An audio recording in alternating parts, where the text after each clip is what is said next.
Tapos na sa Senado, Kamara naman ngayon. Bagamat may mga nagsusulong din sa lower house ng full transparency sa budget process, wala pa rin daw aksyon ang mga kongresista. Yan ang agenda report ni Hannah T.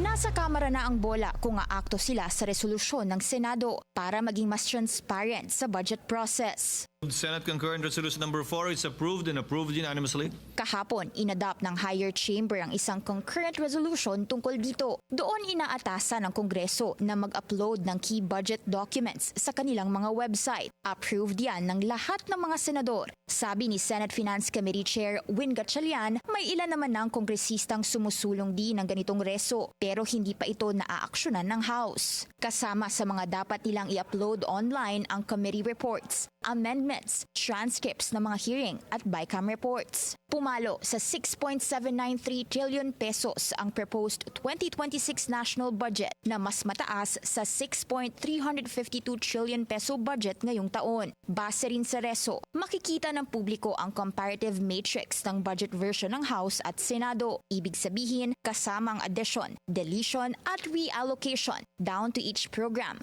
activity and project. Early win ang aksyon na ito para kay Senator Ping Lacson. Nagkasundo kasi sila ni Gatchalian na sa oras na may magtanong sa floor kung sino ang mambabatas na nag-amyenda o nag-insert ng anuman sa budget, dapat pangalanan ito ng committee chair.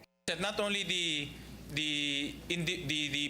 proponents of the individual amendments, but also the history and justification, Mr. President. And their amendments as well. And their amendments as well, Mr. President. So, because for me, what's very important here is the justification on that amendments.